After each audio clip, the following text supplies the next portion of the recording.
Bonjour, bienvenue dans ce nouvel épisode donc de Dans la bulle 2 des podcasters. C'est Mao Push. Aujourd'hui, je vais vous parler de The Hood Pierre de Sang, paru déjà en 2008 chez Panini Comics dans la collection Max.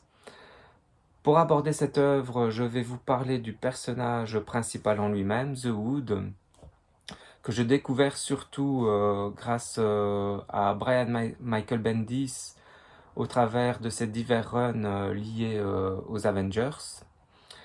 Euh, mais également à travers les events et timelines tels que Civil War, Secret Invasion, Siege et Dark Reign. C'est une période où le personnage sera au sommet, avec un rôle prépondérant dans l'univers Marvel. Il sera à la tête d'un empire mafieux, donc qu'il structurera autour de divers vilains, notamment de seconde zone. Euh, il fera également partie d'une version assez pervertie des fameux Illuminati, donc de l'univers Marvel. Euh, Durant des années, au niveau éditorial, euh, d'environ 2004 à 2012, le personnage a en effet été mis en avant, caractérisé au-dessus du lot, en donnant autant de fil à retordre aux super-héros qu'aux vilains, par son intelligence, son instinct, mais également son opportunisme. Euh, Jusqu'à une certaine affaire avec Frank Castle, le Punisher. Mais bon, là, c'est une autre histoire. Tout justement, son opportunisme et son intelligence sont des qualités caractéristiques que l'on trouve déjà dans le pitch du récit dont je vous parle aujourd'hui. Euh, Ce récit, c'est justement sa première apparition, c'est son origin story en fait, qui est paru en 2002. Ça va faire ça, allez, 6 ans avant la version française. Euh, dans la collection Max Comics, qui était en fait un label pour lecteurs avertis chez Marvel. Au niveau des auteurs, on retrouve au scénario Brian Kevogan, à qui l'on doit notamment Saga, d'ores et déjà un must-have pour ceux qui connaissent, et ceux qui connaissent pas, ils doivent connaître absolument. Il s'agit d'un soap opéra SF qui compte l'épopée de personnages hétéroclites, c'est super prenant. Voilà, je ne peux que recommander. L'auteur, il a également écrit chez Vertigo, donc chez DC, des œuvres telles que Ex Machina, Les Seigneurs de Bagdad, Y le Dernier Homme. Bref, du lourd, du lourd, du lourd.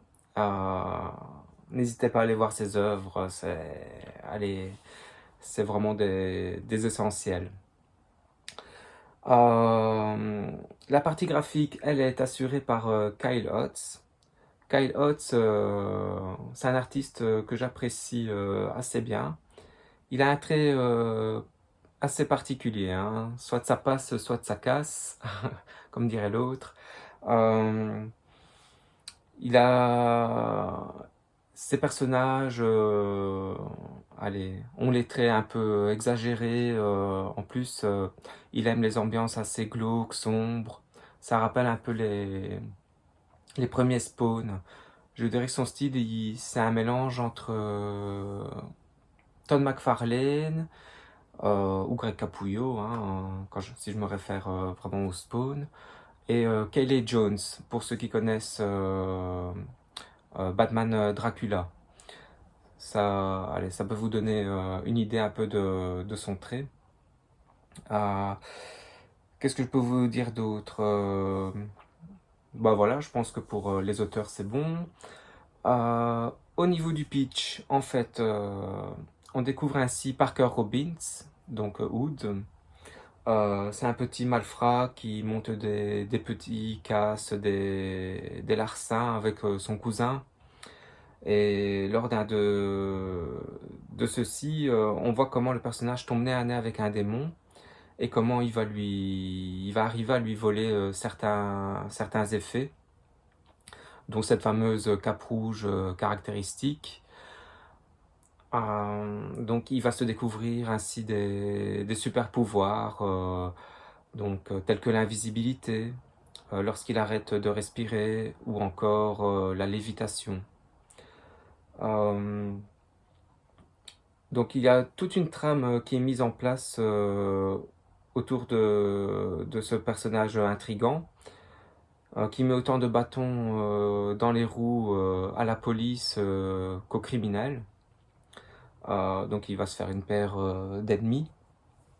Euh, euh, ce que je peux dire d'autre, oui, on le voit aussi, comment, on le voit déjà faire preuve d'un certain charisme face à quelques super criminels notoires. C'est déjà en fait tout son concept qui est déjà bien défini dans cette histoire en fait, hein. En fait, Brian Michael Bendis, concernant The Hood, n'a clairement rien inventé quand il l'a repris pour ses intrigues à lui. Euh, Tout est déjà là, quoi. La base est là. Euh, le scénario est relativement classique, mais il définit clairement les bases de ce que deviendra le personnage plus tard, clairement, avant sa mise en lumière. Euh, il est aussi très intéressant de voir sa dualité, ses faiblesses. Par exemple, son entourage familial est très important pour lui. Il y a tout cet aspect-là qui est développé avec autant avec sa mère malade, son cousin, ou encore sa femme, euh, pour qui on décèle vraiment allez, avec une forme d'amour, un respect sincère, et en même temps, comment, il est trahi d'une certaine manière, enfin même, enfin voilà, il est trahi tout court. On voit chez lui une hypocrisie et une lâcheté. Par exemple, ben oui, il est amoureux de sa femme, mais il ne peut s'empêcher de retourner toujours chez une certaine prostituée. On voit même, lui-même, il n'est même pas au clair avec ses sentiments, son être en soi. Et cet aspect-là, l'aspect humain est très bien amené. Euh, En fait, chaque aspect qui pourrait être positif est contrebalancé par un aspect sombre, un côté négatif. Euh, voilà, ce que je pourrais dire d'autre, c'est que la lecture en elle-même est assez fluide. Le récit se lit assez facilement. Je préciserai que ce premier volume se termine par une porte ouverte vers autre chose. Mais cela ne dérange pas, en fait, au final, le fait que l'œuvre se suffit en elle-même. Euh, voilà, je pense que j'ai fait le tour, en fait, de, de, ce de ce que je voulais vous dire sur cette œuvre. Je trouve que ça serait intéressant qu'il y ait un jour une réédition, d'ailleurs.